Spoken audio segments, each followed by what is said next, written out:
Aujourd'hui, nous allons démarrer un nouveau thème.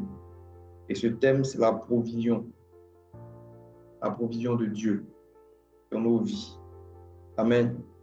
C'est un thème qui est important. Il faut vraiment que nous en parlions. Pourquoi? Parce que c'est l'une des choses qui est la plus grande source, l'une des plus grandes sources d'inquiétude que les chrétiens peuvent avoir. Et c'est l'une des choses aussi qui fait que on a des attachements à certaines choses parce que nous pensons que ces choses-là que ces choses-là vont être les moyens par lesquels ou bien sont les sources de notre provision. Amen. Je crois que ce thème-là va nous emmener dans beaucoup de choses, dans beaucoup de points annexes. C'est-à-dire que plusieurs points ont leur propre sillage, leur propre sillon. Et chacun de ces points-là peut être un enseignement. Mais ces différents points se regroupent plus ou moins quand on parle de la provision. Par exemple, aujourd'hui, nous allons parler de la provision, certes, mais nous allons parler du travail. Pourquoi? Parce que dans la mentalité de la majorité des gens, la source de leur provision, c'est leur travail. Au point où on appelle le fait de travailler, on appelle ça gagner sa vie, ou bien gagner son pain. Amen. Nous allons certainement dans les temps qui viennent parler aussi de la provision. On va parler du don, des offrandes. Pas dans le sens du donner, mais dans le sens du recevoir. On va certainement parler aussi, parce qu'on parle de provision, de l'argent. Parce que dans notre système, l'argent est la provision. Dans beaucoup de systèmes de pensée, même de chrétiens, limite même surtout de chrétiens, l'argent reste la provision. Et parce que nous avons des besoins qui doivent être pourvus, nous avons tendance justement à faire de l'argent une chose plus importante qu'elle ne l'est en vrai. Si vous regardez bien, vous allez vous rendre compte, et ça on va en parler certainement les prochaines fois, vous allez voir que quand Jésus veut mettre en corrélation Dieu et un adversaire, dans le fait que le cœur de quelqu'un soit tourné vers son maître, il ne met pas en relation Dieu ou en opposition Dieu et le diable. Il met en opposition Dieu et Mammon. Et Mammon, c'est le Dieu de l'argent. Amen. Parce que l'argent est un système qui a été mis en place par des hommes avec une sagesse que je considère diabolique. L'argent n'est pas une invention de Dieu. L'argent ne vient pas de Dieu. L'argent, pas l'argent en tant que matière précieuse, en tant que métal précieux. L'argent en tant que système monétaire ne vient pas de Dieu. Et ça, nous allons certainement en parler. Déjà, même, je suis en train de rentrer dedans. Mais aujourd'hui, en tout cas, ce de quoi on va parler, on va surtout parler du travail. On va surtout parler du travail. En tout cas, on va commencer à parler du travail. On va probablement avoir une deuxième session sur le travail la semaine prochaine, probablement. Et après, on va évoluer sur les autres choses. Donc, j'ai parlé du donner ou sinon du recevoir. On va parler de l'argent. Et puis, on va voir aussi les autres thèmes sur lesquels le Seigneur va bien vouloir nous emmener, toujours dans le thème de la provision. Donc, aujourd'hui, nous commençons le thème de la provision. Ce thème est tellement important qu'à un moment donné, Jésus, en parlant aux personnes qui l'écoutaient, a parlé du fait que nous ne devons pas nous inquiéter de ce que nous allons manger ou de ce que nous allons boire, ou même de ce de quoi nous allons être vêtus.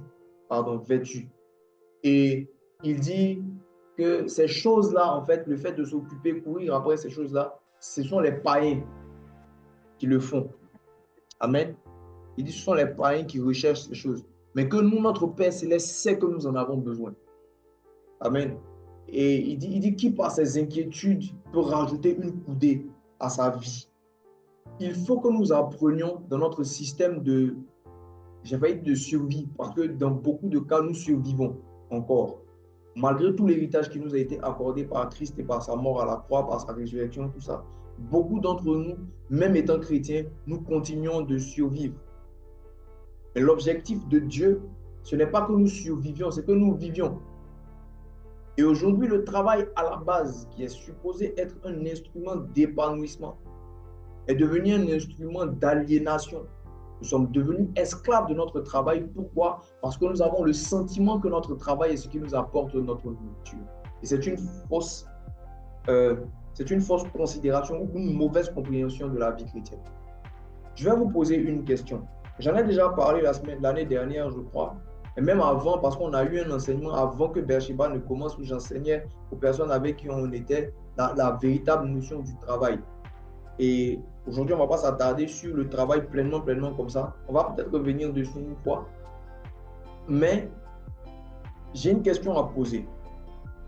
Quels sont ceux ici qui pensent que le travail a été créé ou a commencé quand Dieu a dit à Adam, c'est à la sueur de ton front que tu gagneras ton pain?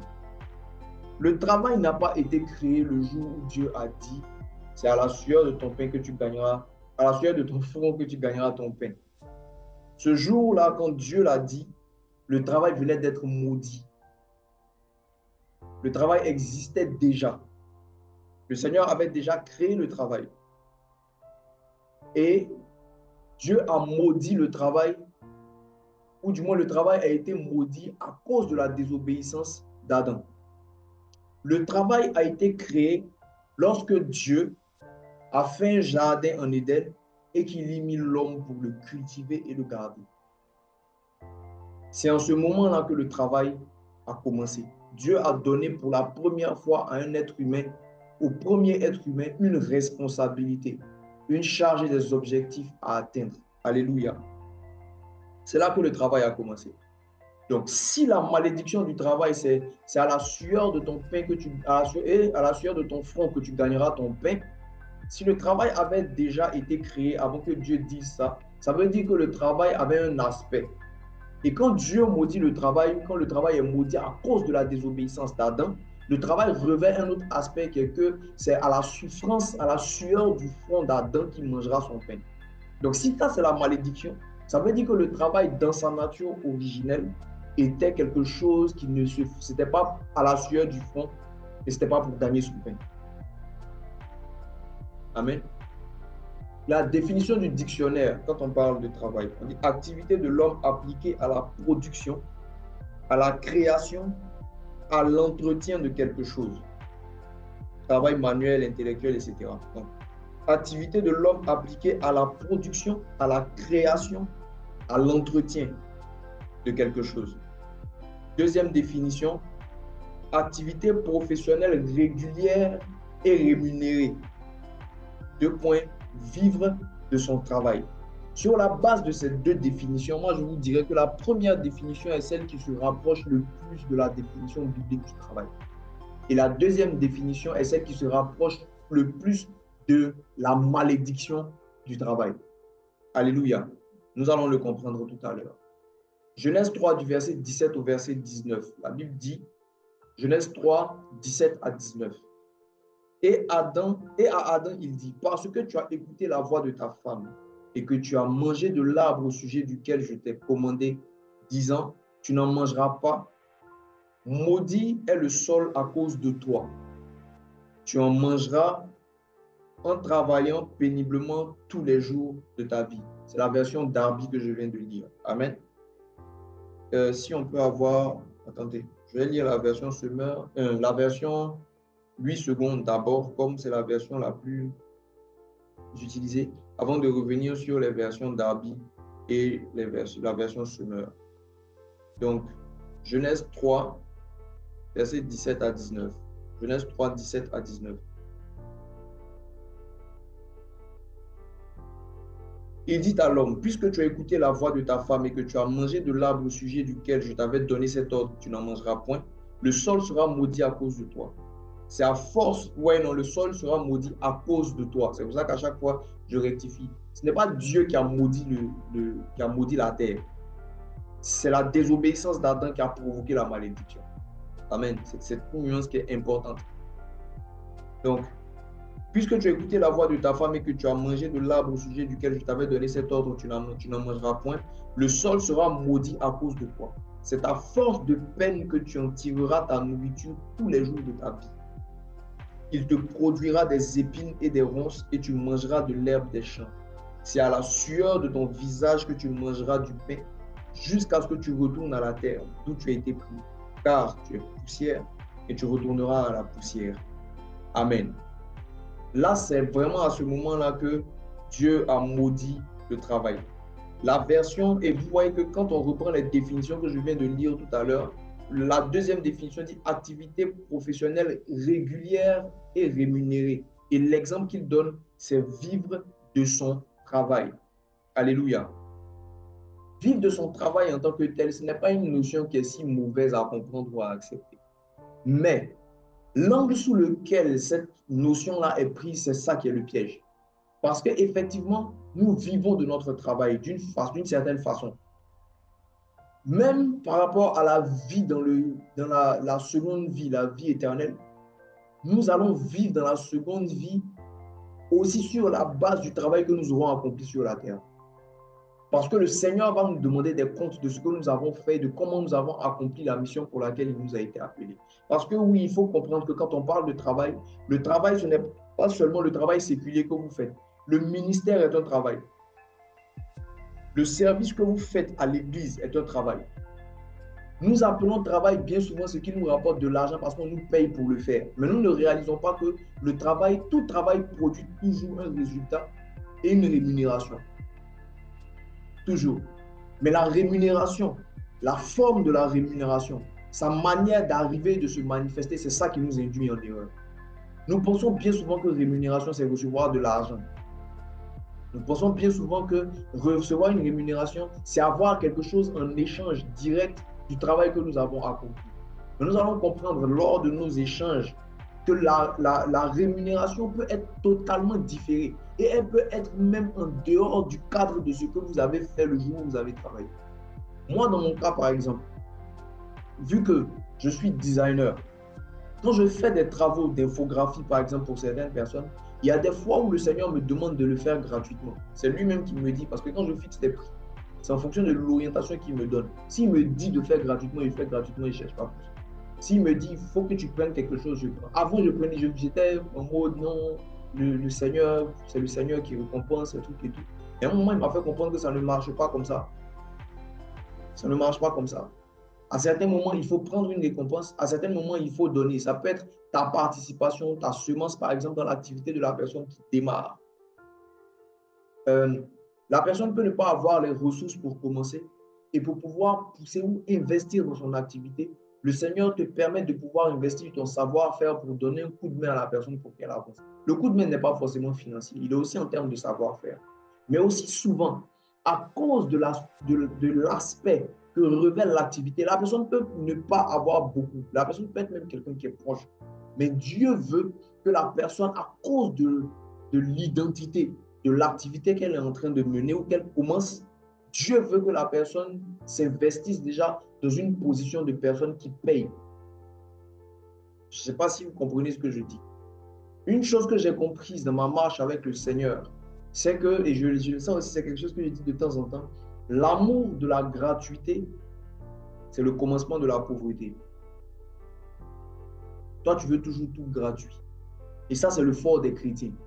Non, parce que c'est l'œuvre de Dieu, donc on n'a qu'à te donner ça gratuitement. On n'a qu'à te faire, c'est-à-dire que tu es pasteur, mais donc la maison où tu habites, comme c'est Dieu, on ne doit pas encaisser ton loyer. On n'a qu'à tout te donner gratuitement. Ça, c'est une logique, c'est la mentalité de la pauvreté. Au point où aujourd'hui, quand tu es chrétien, même que tu es pasteur, que tu viens louer une maison, tu veux prendre une nouvelle maison, tu caches le fait que tu es pasteur. Parce que si tu dis que tu es pasteur, on va se dire que tu ne vas pas payer ton loyer. Tu vas prendre la salle des gens pour faire un programme. Et puis tu dis non, c'est pour Dieu, c'est l'œuvre de Dieu. Donc, vraiment, il faut faire gratuit. Le Seigneur va te bénir. Ce n'est pas la logique de Dieu. Ça, là, c'est un esprit de pauvreté. Amen. C'est une parenthèse. Donc, je reviens sur la version d'Arby. Et à Adam, il dit, parce que tu as écouté la voix de ta femme et que tu as mangé de l'arbre au sujet duquel je t'ai commandé, disant, tu n'en mangeras pas, maudit est le sol à cause de toi. Tu en mangeras en travaillant péniblement tous les jours de ta vie. Ça veut dire qu'à la base, le travail n'était pas supposé être quelque chose de pénible. C'est la malédiction qui a rendu le travail pénible.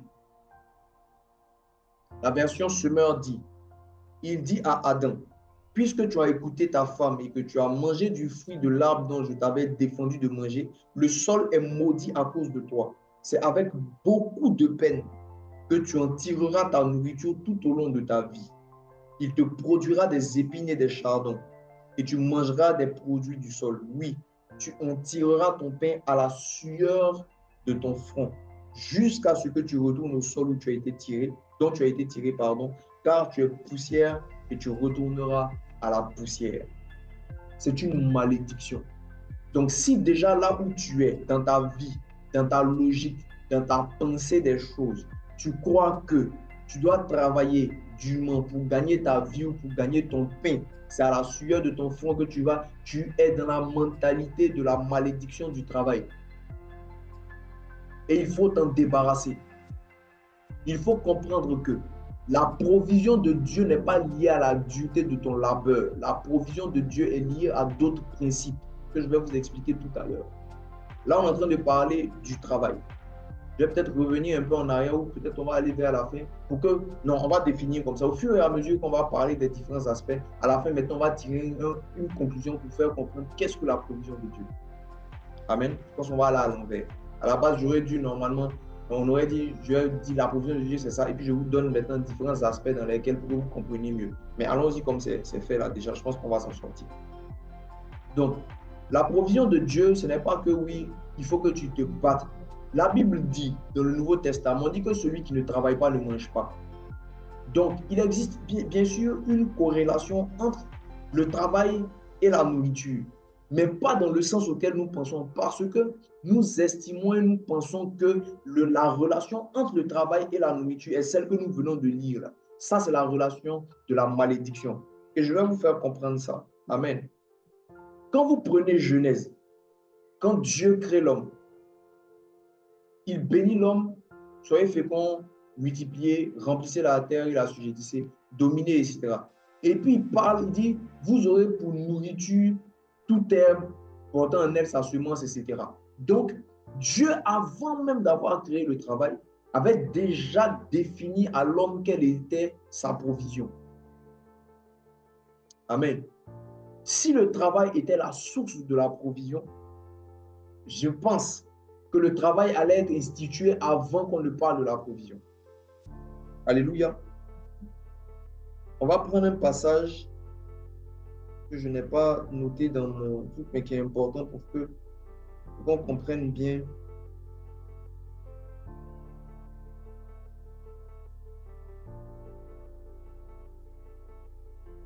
Donc, dans Genèse 2, partie du verset 8, puis, donc après que Dieu ait formé encore à l'homme, puis Dieu planta un jardin en Éden du côté de l'Orient et il y mit l'homme qu'il avait formé. L'Éternel Dieu fit pousser du sol des arbres de toute espèce, agréables à voir et bons à manger, et l'arbre de la vie au milieu du jardin, et l'arbre de la connaissance du bien et du mal. Un fleuve sortait d'Éden, etc. Tout ça, on va sauter les fleuves. Dieu donna cet ordre. Non, verset 15. L'Éternel Dieu prit l'homme et le plaça dans le jardin d'Éden pour le cultiver et le garder. Donc, les versets avant, donc à partir du verset 8, quand Dieu plante un jardin en Éden, on dit Dieu fit pousser. Dieu fit pousser. Et au verset 15, on dit Dieu dit à Adam, il le met dans le jardin pour le cultiver et le garder. Mais si Dieu a déjà fait pousser les plantes, il a déjà fait pousser les arbres, etc. Et les arbres là même sont déjà bons, agréables à voir et bons à manger. Quelle culture Adam s'en va faire dans le jardin? Puisque le jardin est déjà planté. Amen. Est-ce que Adam va dans le jardin pour travailler, pour pouvoir manger les fruits du jardin? Vu que ça a déjà été planté et qu'ils ont déjà la semence en eux pour pouvoir produire du fruit et manger, pour que Adam puisse avoir à manger. Je crois personnellement que le jardin était déjà prêt à être utilisé. Permettez-moi de dire ça comme ça. Quelqu'un comprend ce que je veux dire? Il y avait déjà la provision de Dieu dans le jardin. Dieu n'a pas dit quand il est venu donner à Adam la responsabilité de cultiver, de garder le jardin, que c'est quand tu vas le faire que tu mangeras. Ça veut dire que la nourriture et la provision pour que Adam puisse vivre dans le jardin avaient déjà été pourvues. C'est parce qu'il y avait la provision pour Adam qu'il était à même de travailler. On ne travaille pas le ventre creux.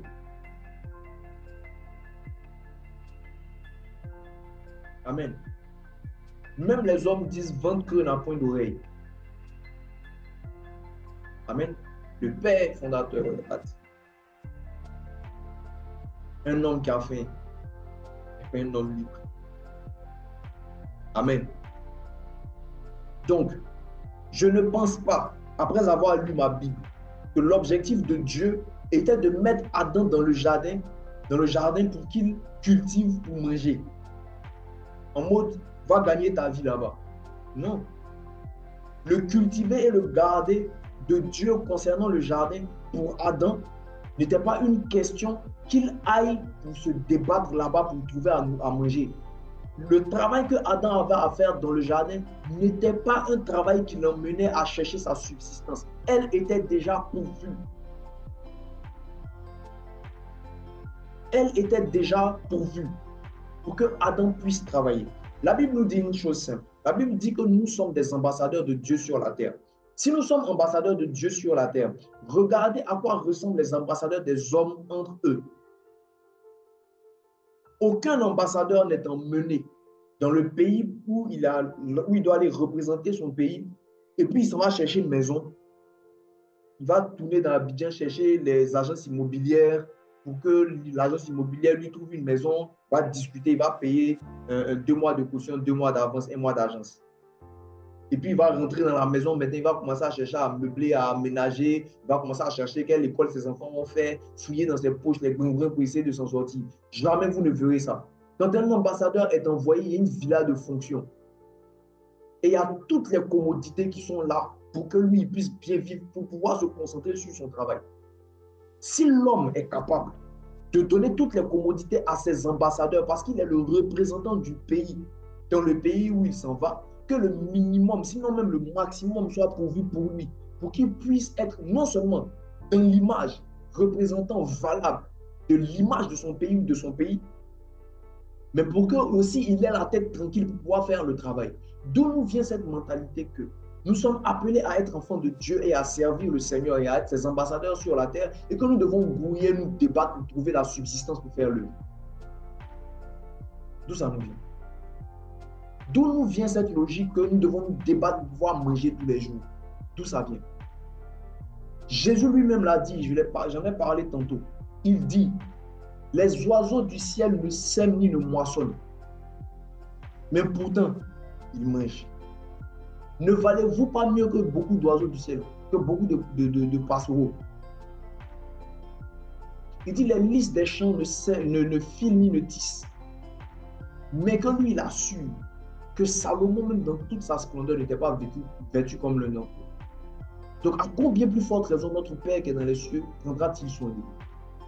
Il dit, si vous les hommes, et ça vient pour illustrer le cas dont je parlais des ambassadeurs, si vous les hommes, vous savez donner de bonnes choses à vos enfants, à combien plus forte raison votre Père qui est dans les cieux?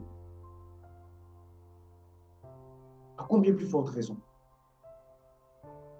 Donc, si les hommes savent donner à leurs ambassadeurs un certain standing, à combien plus forte raison notre Père qui est dans les cieux?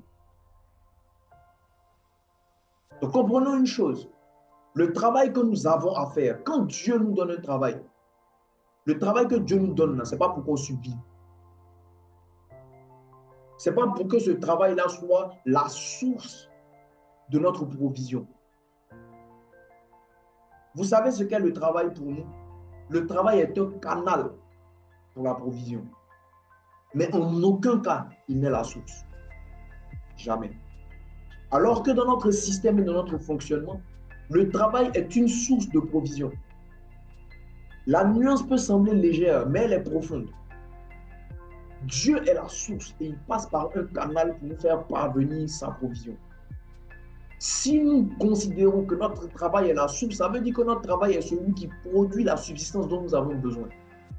Et c'est quand nous rentrons dans des logiques comme celle-ci, que nous nous retrouvons dans des positions où nous nous débattons et que nous faisons tout ce qui est en notre pouvoir pour conserver un travail, parce que nous nous disons que si nous perdons ce travail, nous avons perdu la source de la provision. Mais alors que, quand nous avons pour logique que la provision vient de Dieu, qu'il est la source, tant que nous n'avons pas perdu Dieu, nous ne pouvons pas perdre la provision. Même si nous perdons un travail, même si Dieu nous dit démissionne, même si aujourd'hui ça s'arrête, nous ne pouvons pas perdre notre subsistance. Pourquoi? Parce que ce travail-là n'a jamais été la source. C'est juste un canal. Et en plus, le canal, ce n'est pas l'homme qui le donne, c'est Dieu. Dieu a toujours été celui qui a le message, la source, et qui choisit aussi le canal par lequel il parle ou il donne.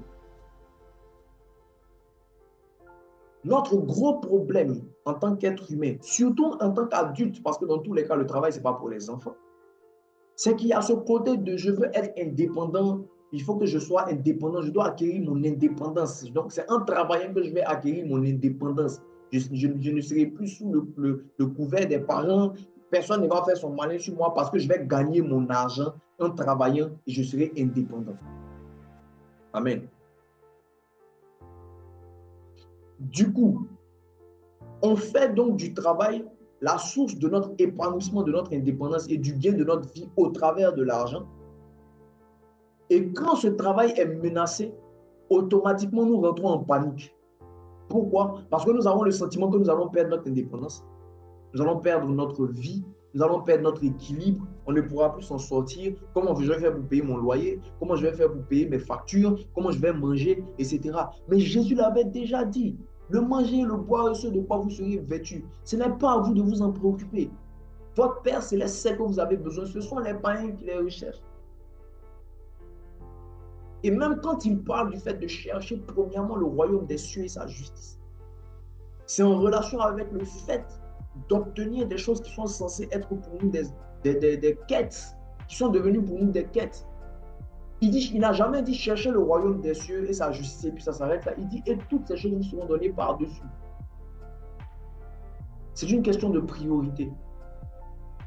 Il est important pour nous ce soir de comprendre, de cerner et de discerner que face aux défis de nos vies de tous les jours, la réponse de Dieu n'est pas le travail. C'est autre chose. Nous allons lire un autre passage. Est-ce que vous me comprenez? Il faut qu'on sorte de ce programme, de ce temps sur la provision, etc. Là. Il faut que tu en arrives à la partie où, même si ton travail s'arrête ou si tu le perds, ton cœur ne doit pas battre. À moins que ce soit parce que tu as fait une bêtise. Parce que ça, c'est autre chose. Dieu t'a donné un travail et puis tu as fait n'importe quoi là-bas à cause de ton caractère ou bien tout comme ça. Et puis la conséquence, ton travail a été, le sol qui t'a été donné là a été maudit à cause de ta mauvaise attitude. Là, c'est autre chose. Pardon, cherche à te repentir, demande pardon à Dieu qui te fasse grâce et puis retourne dans les bonnes grâces qui te permettent de pouvoir trouver un autre travail. Mais il faut que de base, dans ta logique, ta subsistance ne dépend pas du travail. Ta subsistance, je le répète, ne dépend pas du travail. Elle peut venir par le canal du travail, de ton travail dans la société dans laquelle tu es. Mais elle ne vient pas de ton travail. Même si tu travailles dans une entreprise, c'est Dieu qui te paye.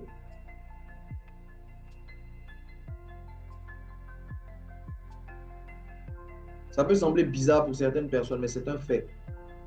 Même si tu travailles dans une entreprise, on va dire oui, tu travailles pour, je ne sais pas, Orange, Coca-Cola ou je ne sais pas. Et puis, c'est eux qui signent les chèques à la fin du mois.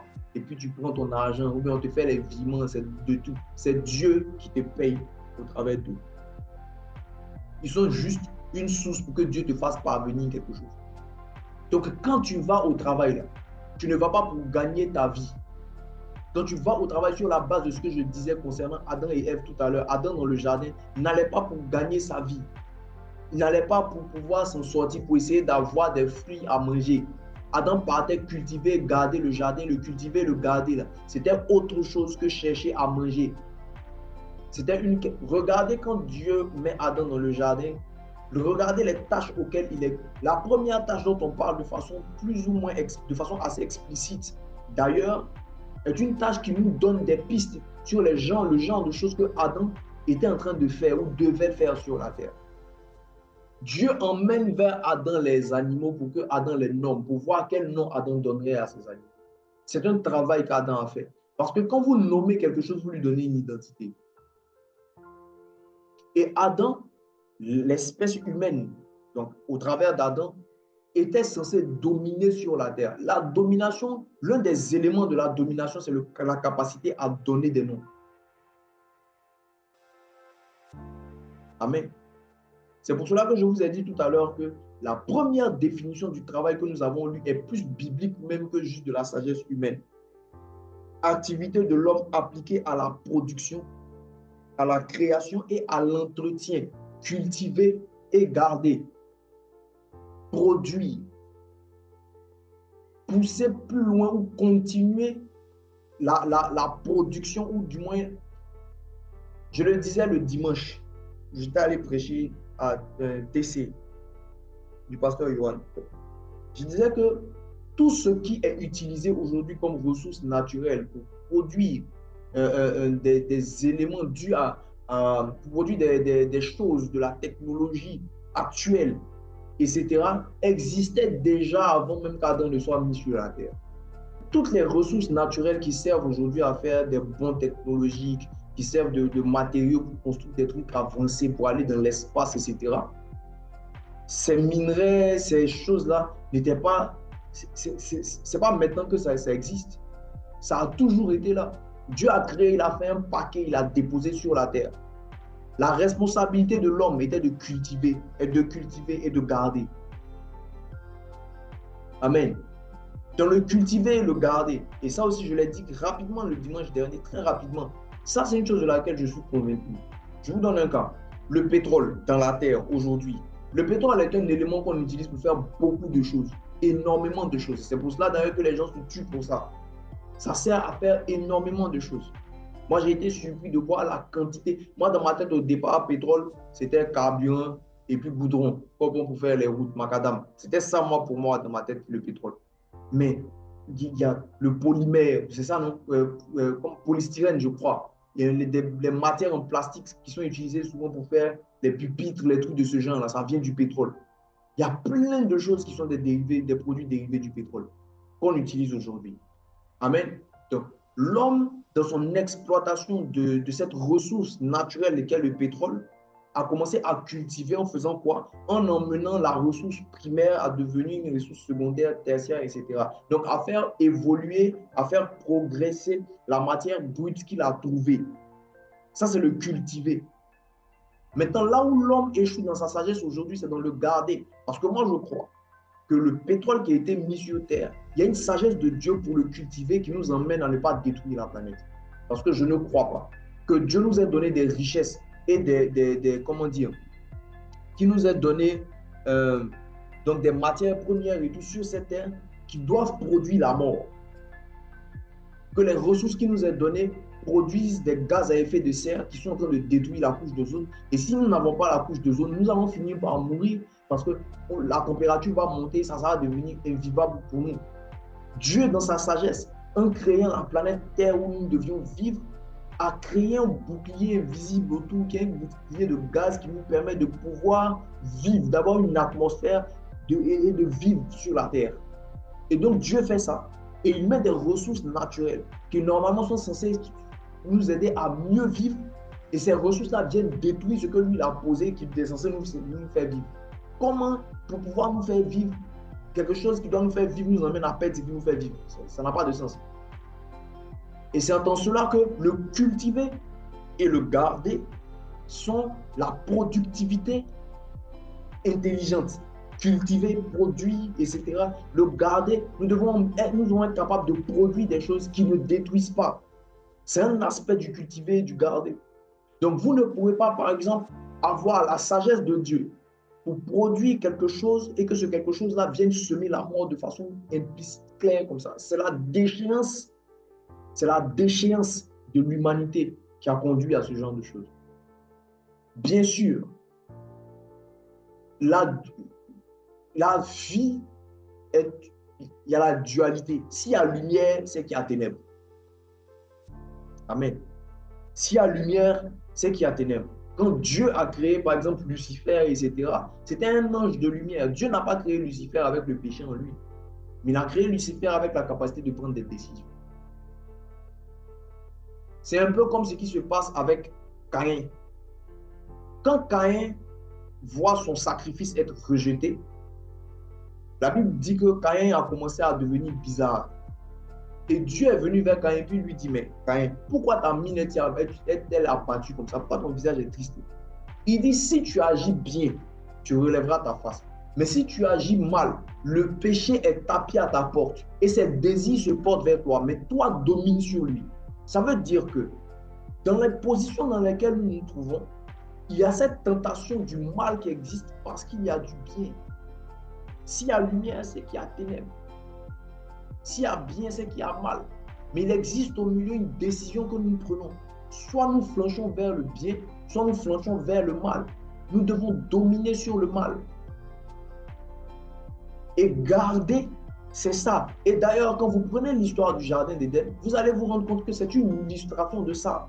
Dieu a créé le jardin, il a tout mis dedans. Il a mis l'arbre de la vie, il a mis l'arbre de la connaissance du bien et du mal. Est-ce que Dieu était obligé de mettre cet arbre là-bas? Quelque part, oui, ça c'est autre chose. Pourquoi? Parce que, et ça je le dis souvent quand je parle du fait d'être franc dans nos enseignements, Dieu n'a pas caché à Adam qu'il existait le bien et le mal, mais il lui a dit ne mange pas ça. Nous aujourd'hui, ça c'est une parenthèse, nous aujourd'hui quand nous suivons, nous veillons sur des âmes, quand nous sommes responsables de personnes, nous avons tendance à leur prêcher un évangile qui est faux en disant que nous voulons les garder. Comme par exemple, tu ne dois pas boire d'alcool, parce que l'alcool, c'est un péché. Ça n'a jamais été dit quelque part. Mais le principe derrière, c'est quoi? C'est d'empêcher que les gens, si tu ne vas pas boire, tu ne vas pas tomber. On dit, l'excès, c'est l'excès qui, comme on dit là même. Ne vous enivrez pas de vin, c'est de la débauche. L'abus crée le problème. Bon, mais si tu n'as pas touché, tu ne peux même pas arriver dans la partie d'abus. Donc, autant te dire, on ne boit pas. Mais ce n'est pas une vérité, alors que c'est la vérité qui a affranchi. Donc, Dieu n'a pas caché à Adam que l'arbre de la connaissance du bien et du mal était là. Non. Il a mis ça devant lui, mais il lui a dit, ne fais pas. Amen. Maintenant, quand Dieu met Adam dans le jardin pour le cultiver et le garder, il met Adam dans le jardin pour le garder de quoi? Il y a cet aspect du cultiver et du garder que je viens de vous expliquer, mais ça s'illustre aussi par le fait qu'il y a eu cette tentation dont je parlais tout à l'heure, comme pour Caïn. La tentation du diable qui est arrivée et Adam n'a pas su garder son jardin parce qu'il a succombé.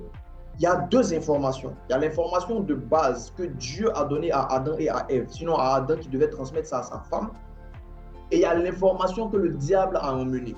C'est pour cela que quand le diable vient rencontrer Adam et Ève, il pose une question à Ève. Dieu a-t-il réellement dit, pour remettre en cause l'information de base? Si l'information de base devient vacillante, il y a de fortes chances que la seconde information vienne prendre place. Donc, il sème le doute, l'incertitude, pour pouvoir semer lui maintenant son ivraie.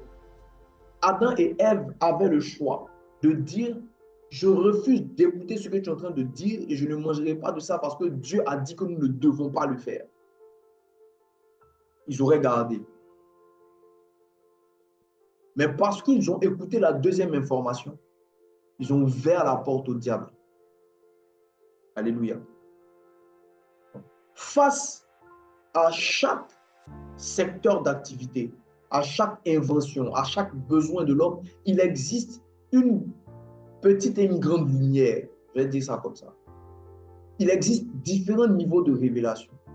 Il existe la révélation que l'homme a eue aujourd'hui qui lui a permis d'utiliser, pour reprendre le cas du pétrole, d'utiliser le pétrole comme il l'utilise aujourd'hui pour faire tout ce qu'il a à faire, mais sa révélation limitée a fait qu'il a su cultiver, mais il n'a pas pu garder. Mais je suis convaincu qu'il existe une sagesse de Dieu qui nous permet, qui est une grande lumière, donc une révélation de Dieu, qui nous permet de pouvoir utiliser ce pétrole-là d'une façon qui ne va pas polluer. Je crois en ça. Dans le domaine du textile, par exemple, c'est le domaine où je suis. Sinon, l'un des domaines dans lesquels je suis. Je me suis rendu compte en travaillant sur ça, en avançant dans les projets de ma marque de vêtements, etc., que l'industrie textile est l'une des industries les plus polluantes qui existent sur la Terre. Jamais je n'aurais imaginé. Pour moi, c'est les industries, comment on appelle, voilà, le pétrole, et pas pourquoi. Mais le textile est des activités qui polluent le plus. Je crois que c'est la troisième, si je ne me trompe pas, si je me souviens bien de ce que j'ai dit. Pas beaucoup de petits, je vais insister dessus. Mais c'est l'une des entreprises, c'est l'une des activités les plus polluantes de la planète. Que ce soit dans la production du coton, parce que le coton est une activité qui est très éprouvante pour la planète parce que ça demande beaucoup d'eau. Ça, c'est un. Et pour pouvoir produire, l'homme, donc, dans sa malhonnêteté habituelle, utilise des engrais de mauvaise qualité souvent parce que c'est moins cher. Ça permet de pouvoir produire en quantité et d'acheter moins cher le coton, puisque, c'est-à-dire, si moi j'ai mon coton et que je veux le vendre moins cher, je suis obligé d'utiliser des intrants moins chers. Comme ça, on va acheter mon coton moins cher et je pourrais gagner quelque chose dessus, même si le coton est acheté à bas prix.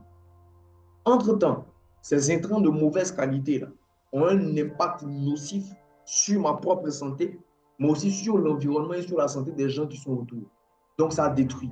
Maintenant, le coton qui va être pris là, parce qu'il a été utilisé ou produit, pardon, il a été produit par des intrants de mauvaise qualité. Donc, intrants là, c'est les engrais et autres là. Parce que c'est de mauvaise qualité, le coton lui-même peut porter des traces, comment dire, toxiques pour les gens qui vont porter ça.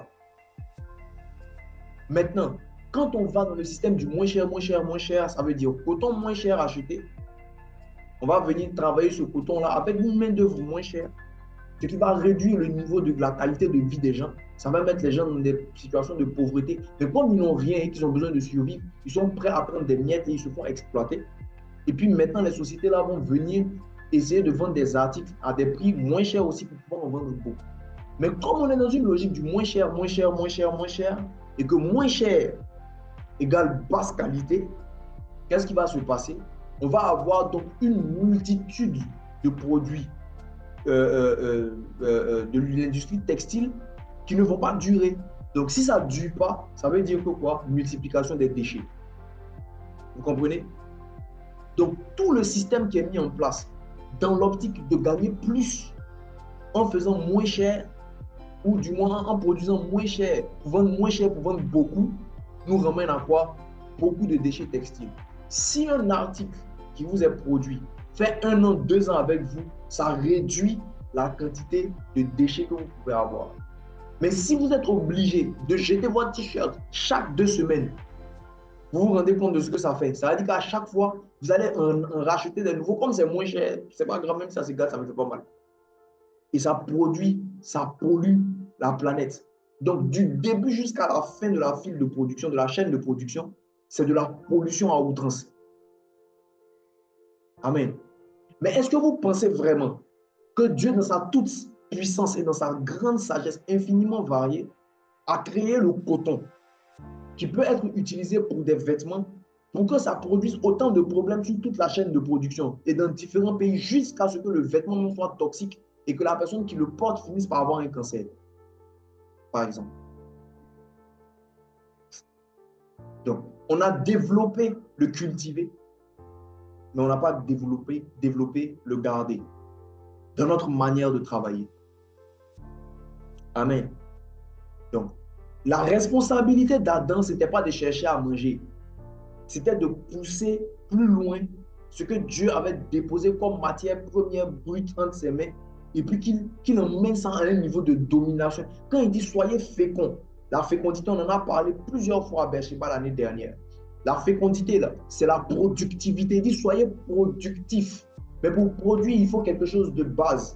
Même quand Jésus a voulu faire des choses, il a souvent demandé à ses disciples, qu'est-ce que vous avez? Quand il a voulu multiplier le pain pour donner à manger aux gens, il dit, qu'est-ce que vous avez? Même quand il a voulu faire des miracles avec Moïse, il a demandé, qu'est-ce que tu as dans la main? Donc, Dieu ne peut pas t'emmener à être productif sans te donner à la base la semence qui te permet de produire. Et c'est ça qui sont c'est ça les matières premières, c'est ça le jardin. Avec tout ce que ça. Quand vous lisez même la partie qu'on a sautée, il parle des fleuves qui traversaient le jardin. Et puis il parle de l'or, des ressources minières et tout. Donc dans le jardin, Dieu, c'est comme si Dieu a fait un atelier. Et puis il a mis, si vous regardez souvent comment ça s'appelle? Vous regardez souvent les télé-réalités sur les gens qui font, par exemple, euh, on regardait un truc là, les souffleurs de verre, bien la mode, dans le monde de la mode, des gens en tout cas qui font des activités manuelles et tout, il faut créer, ou bien même les télé-réalités de cuisine, etc. On leur donne souvent une cuisine avec les ingrédients. Et puis maintenant, vous avez des recettes à faire. C'est pareil. Le jardin était comme un laboratoire où Dieu a tout mis. Et puis maintenant, l'homme devait venir faire croître ça. Il devait pousser la production à un autre niveau, dans sa capacité de créer, mais tout en gardant. C'était surtout ça la responsabilité. Ce n'était pas une question d'aller manger. Ils devaient nous nommer, l'homme a nommé les animaux. En nommant les animaux, là, c'est quelle nourriture qui sort de là? Donc le travail, ce n'est pas une affaire. Quand on dit c'est pour l'impact, c'est ça l'impact en vrai. On travaille pour l'impact. On ne travaille pas pour l'argent. On ne travaille pas pour manger. Mais ça, les gens ont du mal à le comprendre. Parce qu'on nous a formaté dès le départ pour dire que même quand tu apprends un métier, tu apprends un métier tu cherches le métier qui va te faire gagner. Très peu choisissent des métiers qu'ils aiment, qu'ils savent faire de la façon naturelle. C'est la raison pour laquelle on se retrouve beaucoup avec des gens qui, après leurs études, se retrouvent dans un secteur d'activité totalement différent de ce qu'ils ont appris auparavant. Ça, c'est l'une des raisons. L'autre raison, c'est qu'il n'y a pas de travail. Vous comprenez ce que je suis en train d'expliquer? Donc, on ne travaille pas pour l'argent. Adam n'était pas dans le jardin pour cultiver, garder et manger. Ce n'était pas pour manger, cultiver, garder là. Ce n'était pas ça. Dieu avait déjà mis la provision là. Ce que Adam avait à faire, c'était tout autre chose. Le cultiver et garder, donc, c'était question là. C'était une question de productivité. Soyez fécond, donc soyez productif. Multipliez. Remplissez la terre et la sujettissez et dominez. Donc l'homme était là maintenant pour pouvoir pousser plus loin la création que Dieu a faite. L'homme devait la pousser plus loin. Et ce n'est pas prétentieux de le dire, c'est la volonté même de Dieu. Quand vous regardez simplement même en termes d'héritage qui nous a été laissé par Jésus. Aujourd'hui, quand on parle de l'héritage, on va beaucoup subir, c'est la richesse, quand Jésus nous a laissé un héritage et tout. Mais regardez ce que Jésus lui-même il dit. Il dit, un disciple accompli fera plus grand que ce que son maître a fait. Il dit, vous devez faire plus que ce que j'ai fait. Et je le disais encore le dimanche, c'est quelque chose que le Seigneur m'a dit quelque part en 2015 ou 2016 là-bas. Il m'a dit, Jésus, c'est votre plancher. Jésus n'est pas l'objectif à atteindre en termes de manifestation. Il est l'exemple pour nous montrer que nous, c'est-à-dire à partir de tout ce que Jésus a fait en Galilée, en Judée, etc., nous avons un exemple de ce qu'il faut faire et il faut pousser ça plus loin. Jésus est resté dans un petit sillage. Il a fait beaucoup de choses extraordinaires. Nous nous inspirons de lui pour faire ces choses-là et faire plus. L'objectif est que nous fassions plus. C'est ce que Jésus attend de nous, que nous fassions plus.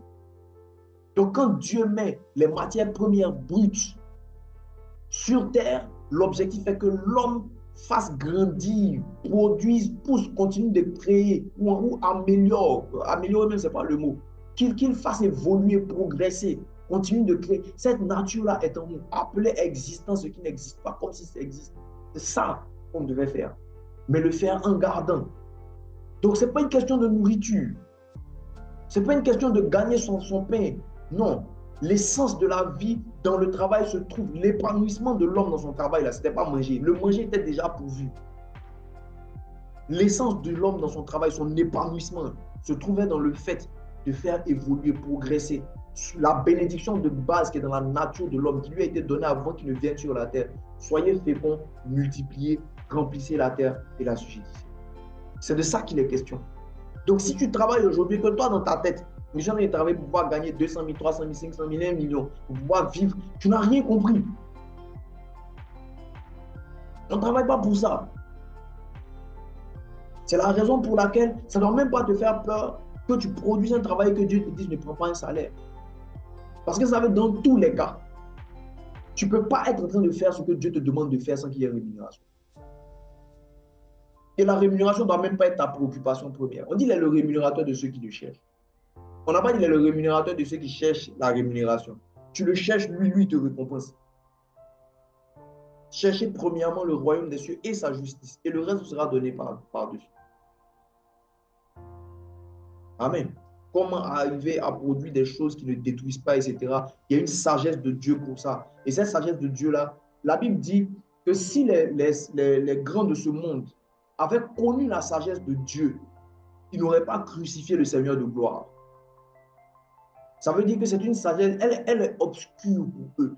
Et il faut la lumière de Dieu pour nous permettre de pouvoir plonger nos cœurs et le Saint-Esprit pour pouvoir plonger nos cœurs, nos yeux dans ces réalités-là qui sont cachées en Dieu pour pouvoir les manifester. C'est tout un enseignement.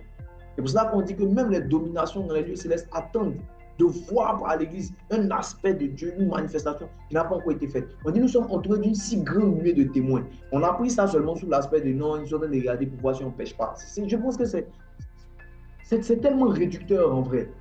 Donc, vous savez, les gens, ils sont dans le ciel là-bas, là, ils sont témoins, ils seront témoins à la fin pour venir juger et dire oui, lui là, il a péché. Donc, Dieu, tout ce qui est dans sa tête, c'est de prouver qu'on est des pécheurs. Donc, quand même. Et c'est ça, dans beaucoup de cas, non, nous sommes entourés d'une si grande nuée de témoins. Donc, les témoins, là, ils sont là, Moïse te regarde, Abraham te regarde, et puis si tu pêches, voilà, tu vas aller en enfer, c'est pas ce que Dieu attend de toi, voilà, parce qu'on est en train de faire attention à tes yeux. Il y a bien plus que ça. Il y a des profondeurs de Dieu qui n'ont pas encore été manifestées, qui doivent être manifestées par l'Église. Et les dominations, même dans les lieux célestes, qui sont des esprits puissants que Dieu a créés avec des esprits de haut rang, attendent de voir des choses qui sont cachées en Dieu être manifestées par nous. Donc il y a une illumination qu'on doit avoir. C'est pour ça que Paul prie et puis il dit, je prie que Dieu vous donne un esprit de révélation et de sagesse. Et c'est cette sagesse-là cette sagesse de Dieu-là, qui nous permet de pouvoir faire ce que tu demandes là. La sagesse qui a été accordée à Salomon, on dit, il a écrit sur tout, sur les animaux, sur les plantes, il a écrit combien de mille et quelques, plus de 1000 cantiques, il a fait plein de choses par la sagesse. Donc il faut chercher Dieu pour pouvoir trouver ça. Il faut lui demander. Moi, par exemple, aujourd'hui, Dieu sait que l'industrie textile est polluante, extrêmement polluante. Et puis moi, je suis son fils et je suis son serviteur. Et puis il m'emmène là-bas. Bon, si ce n'est pas pour apporter des solutions, c'est pour faire quoi? Juste faire comme les autres pour gagner de l'argent, pour manger, et puis dire oui, j'ai bâti un empire, la famille Guinan est devenue une dynastie, on a beaucoup d'argent, pendant que les gens sont en train de mourir. Vous pensez vraiment que c'est ça l'objectif de Dieu? Non. Et donc, parce qu'il y a ça qui brûle dans mon cœur, quand je prie, je dis Seigneur, donne-moi les solutions pour ce monde textile-là. Parce que si vous apportez des solutions à des problèmes, les gens vont vous courir après. La Bible dit que le monde attend avec un ardent désir la révélation des fils de Dieu. Ça veut dire que c'est quelque chose qui est caché à la base. Le monde attend ça. Il y a un désir qui est là. Ils ont soif de quelque chose. On dit que la création a été soumise à la vanité, non de son gré, mais à cause de celui qui lui a poussé, qui l'a obligé. Donc la création aujourd'hui, l'état dans lequel elle est là. La création n'est pas dans cet état-là parce que ça lui plaît. Quand vous trouvez quelqu'un qui est dehors, une femme qui se prostitue, qui se donne aux hommes et tout, elle ne le fait pas de gaieté de cœur. Quand vous voyez un être humain qui est en train de tuer d'autres êtres humains, quel que soit comment même il est devenu, ça ne peut jamais être quelque chose qu'il fait de façon naturelle. Parce qu'il est à l'image de Dieu, ça ce n'est pas dans la nature de Dieu. Donc ça veut dire que quelque part, là, il y a quelque chose en lui qui est en train de souffrir. C'est pour cela que même les personnes qui se jouent les plus endurcies, quand tu vas en évangélisation, que le Seigneur se manifeste, vous allez voir ces personnes-là changer d'attitude du jour au lendemain, vont même commencer à pleurer parce que quelque chose a été touché en eux et que le vrai eux a été atteint par le message qui vient de Dieu. Au-delà de la carapace qu'on voit, toutes ces personnes, ces parents, pères de famille, mères, etc., qui souvent ont des attitudes bizarres vis-à-vis de leurs enfants, ne savent pas les aimer. Ce sont souvent des gens qui ont été blessés. Blessés. Qui ont une pensée, une vision déformée de la vie. Et ils reproduisent ça. Mais au fond, il y a quelque chose de Dieu qui est en eux qui souffre. Leur vrai eux est enfermé là-bas et puis ils souffrent, ils cherchent qui va venir les libérer. Et nous, on est en train de se contenter. Et quand on vient vers ces gens-là, au lieu de prier Dieu, de nous permettre de pouvoir voir l'homme qui est caché derrière, pour pouvoir le faire sortir, toucher à cette partie de la personne pour que ça réagisse, tout ce que nous sommes capables de faire, c'est de voir que la personne est sur le coup là. C'est qu'elle n'est pas là.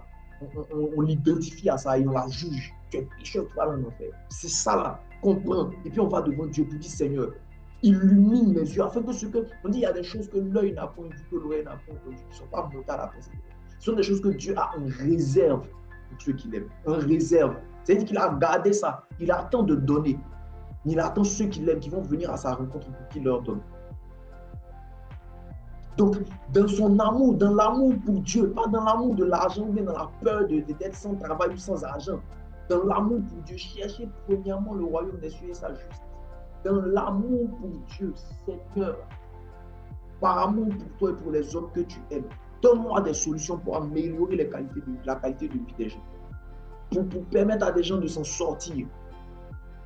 Apprends-moi, montre-moi comment faire, comment recycler le coton, comment utiliser, comment on peut faire pour pouvoir apporter une solution dans ce secteur-là et faire en sorte que tout le monde puisse avoir une vie de sens. Parce que ton objectif n'est pas seulement d'amasser de l'argent. Ce n'est pas d'amasser de l'argent, d'en avoir beaucoup. Non. Ton objectif est d'aider des gens. Et aider là, ça prend deux volets. Il y a le côté aider social, mais il y a le côté aider spirituel. Parce que si tu deviens puissant financièrement, etc., tu as la capacité par ton message. Il est plus facile d'apporter Christ. Vous comprenez ce que je veux dire? Il y a un certain niveau d'influence. C'est pas moi, le Jésus t'aime de quelqu'un qui n'a rien. Et puis le Jésus t'aime de quelqu'un. C'est si aujourd'hui, là, je sais pas moi, un Bill Gates comme ça, il était chrétien, et puis il vient et puis il dit Jésus bénit. Et puis Jésus t'aime, Jésus sauve. Les gens vont plus l'écouter. En tout cas, il y a beaucoup de gens qui vont l'écouter, qui vont commencer à suivre Jésus. Même si dedans, il va y avoir forcément des suiveurs, des gens bizarres. Mais que quelqu'un qui n'a rien et puis qui vient dire Jésus bénit. Et il y a un type de personne qui va l'écouter, lui, qui ne va pas écouter le pauvre. Même si c'est le même message. Quelqu'un me comprend? Donc, pour pouvoir arriver à trouver ce genre de choses-là, comment faire pour utiliser, comment garder, là, il faut déjà que notre mentalité sur la provision et sur le travail soit changée. Parce que si à partir d'aujourd'hui, quand tu te retrouves dans le monde de la finance, mais tu te retrouves dans le monde de la communication, tu te retrouves dans le domaine du textile, tu te retrouves dans le domaine des arts, je sais pas, dans le monde de Yahoo encore, je sais pas, des mathématiques ou quoi que ce soit. Quand tu vas au travail, ce qui est dans ta tête, ce n'est plus la pensée de je viens gagner mon argent pour partir. Mais que tu es je suis dans ce secteur d'activité, il y a quelque chose qui n'a pas encore été révélé, que je peux révéler de la part de Dieu qui va changer la vie des gens. Ça te positionne automatiquement pour des choses extraordinaires. Et c'est ça que nous devons, c'est ça là que nous sommes en train de déployer. C'est ça que nous devons déployer. Si tu n'es plus là à te préoccuper de ta provision, comment je vais manger? Mais que tu as conscience que ton manger et ton boire dépend de Dieu qui te l'a déjà. On va lire ça tout de suite. Donc, là, je n'ai pas à m'inquiéter. C'est ce que moi je disais au Seigneur il y a quelque temps. Je dis, Père, je ne veux pas passer mon temps à être là à prier pour demander l'argent pour payer facture, pour demander l'argent pour payer nourriture, prier à chaque fois pour pouvoir avoir de quoi gérer les tâches, les charges quotidiennes. Je ne crois pas en ça. Je ne crois pas en ça. Le temps que je prends pour faire ça, j'aurais pu prendre pour prier pour autre chose. Je ne crois pas en ça. Donc, il faut que quelque chose se passe. Il faut que quelque chose se passe. Et je vous assure, ce dont vous n'êtes pas conscient, ce que vous n'avez pas appris, vous n'allez jamais le manifester. Jamais. Donc, souvent même, là, vous traversez un certain type de situation pour pouvoir bâtir en vous un ras-le-bol pour dire que ce n'est pas normal.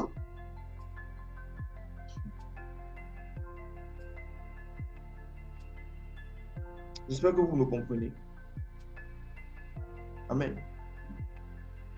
Ecclésiaste 3, les versets 9 et 10 et les versets 12 et 13. Le verset 9 dit, Quel avantage celui qui travaille retire-t-il de la peine qu'il se donne? J'ai considéré les différentes occupations auxquelles Dieu impose aux hommes de s'appliquer. Ça, c'est le verset 10. Verset 12 à 13. Aussi ai-je conclu, je vais lire ça d'une traite. Quel avantage, verset 9, quel avantage celui qui travaille retire-t-il de la peine qu'il se donne? Verset 10, j'ai considéré les différentes occupations auxquelles Dieu impose aux hommes de s'appliquer. Verset 12, aussi ai-je conclu qu'il n'y a rien d'autre qui soit bon pour lui que jouir du bonheur et se donner du bon temps durant sa vie. Verset 13, car si quelqu'un, et c'est le verset 13 qui nous intéresse le plus, si quelqu'un peut manger et boire et jouir du bonheur au milieu de son dur labeur, c'est un don de Dieu. Je relis. Quel avantage celui qui travaille retire-t-il de la peine qu'il se donne? J'ai considéré les différentes occupations auxquelles Dieu impose aux hommes de s'appliquer. Aussi ai-je conclu qu'il n'y a rien d'autre qui soit bon pour lui que de jouir du bonheur et se donner du bon temps durant sa vie. Car si quelqu'un, je dis le verset, c'est celui qui nous intéresse le plus, si quelqu'un peut manger et boire et jouir du bonheur au milieu de son dur labeur, c'est un don de Dieu. Ça veut dire, c'est une grâce. Tout ton travail que tu fais là, ce que tu peux avoir sous forme de rémunération, que ce soit pour manger ou pour boire, ou bien pour pouvoir même passer, parce que ça fait partie aussi de ce que Dieu veut qu'on en profite. Ça, soyez-en sûrs. L'objectif de Dieu n'est pas en mode non, comme j'ai l'argent, bien Dieu m'a béni, je ne peux pas profiter, je ne peux pas voyager, je ne peux pas avoir des activités avec ma femme, avec mon mari, avec les enfants, tout ça, ce n'est pas ça la volonté de Dieu. La volonté de Dieu est que nous en profitions. Pardon. Amen. Il veut que nous en profitions. Donc, il dit, pour pouvoir faire ça, là, avoir du bon temps même, après avoir travaillé, etc., manger, boire, tout ça là, ce n'est pas parce que tu travailles trop. Ce n'est pas parce que tu es du bosseur. Non, c'est un don de Dieu.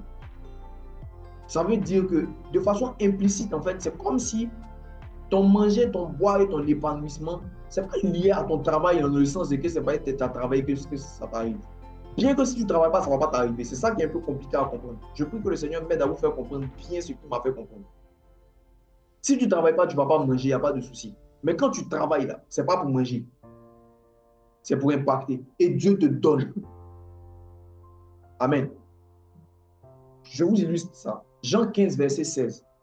Il dit, ce n'est pas vous qui m'avez choisi, c'est Jésus qui parle. Ce n'est pas vous qui m'avez choisi, mais moi, je vous ai choisi et je vous ai établi afin que vous alliez et que vous portiez du fruit, donc que vous soyez productif. Amen. Que vous soyez productif. La bénédiction du départ. Et que votre fruit demeure, donc que vous cultiviez et que vous gardez. Je reprends. Ce n'est pas vous qui m'avez choisi, mais moi, je vous ai choisi et je vous ai établi, comme dans le jardin, afin que vous alliez et que vous portiez du fruit, donc que vous soyez productif, que vous cultiviez et que votre fruit demeure, donc que vous gardiez, afin que ce que vous demanderez au Père en mon nom, il vous le donne. Donc c'est Dieu qui donne. C'est une grâce.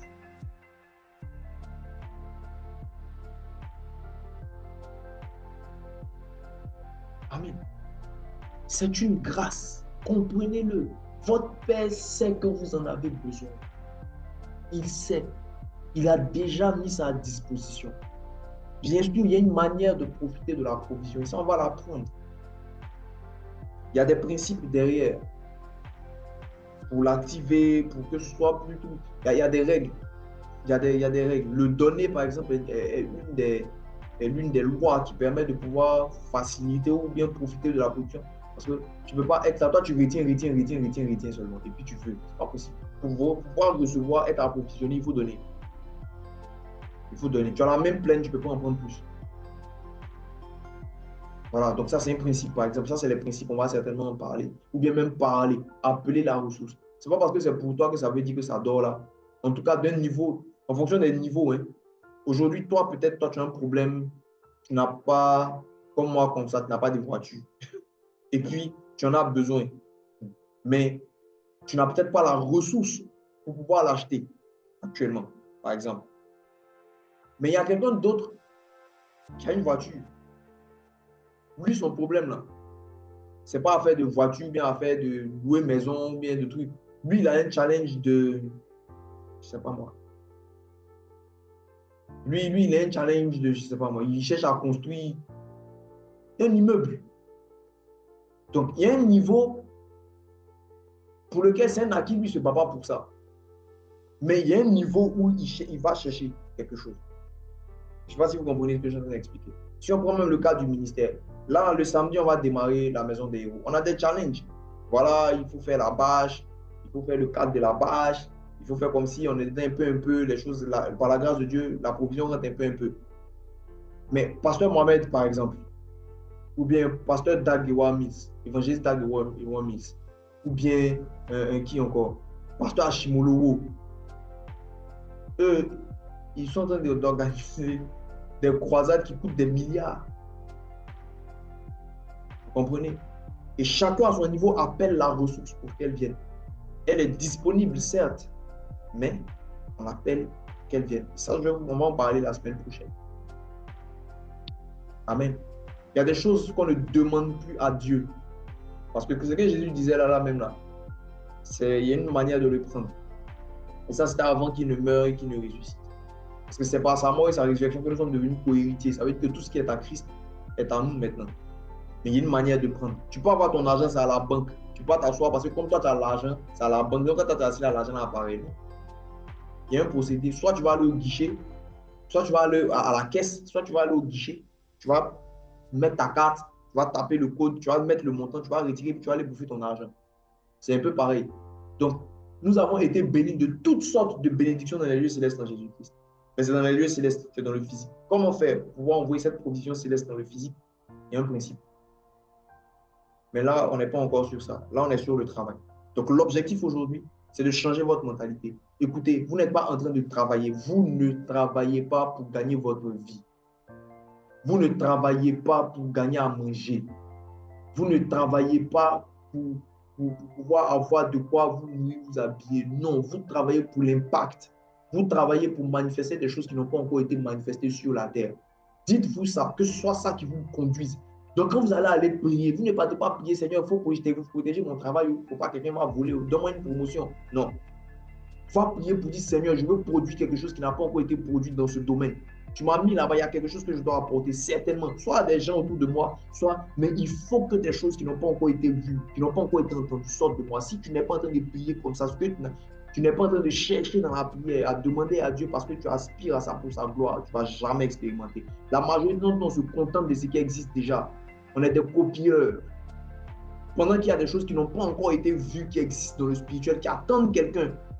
Tu vas venir tirer ça pour faire venir. Vous ne travaillez pas pour la provision. Si Dieu vous dit démissionne, démissionne. Si Dieu te dit, si Dieu te dit, s'il n'a pas envoyé, ce n'est pas responsable. Si Dieu te dit laisse, tu n'as pas besoin de travailler pour pouvoir, laisse. Il sait comment il va faire pour pouvoir. Il va peut-être avoir des moments de trucs parce que ce genre de décision-là, ça passe par la foi.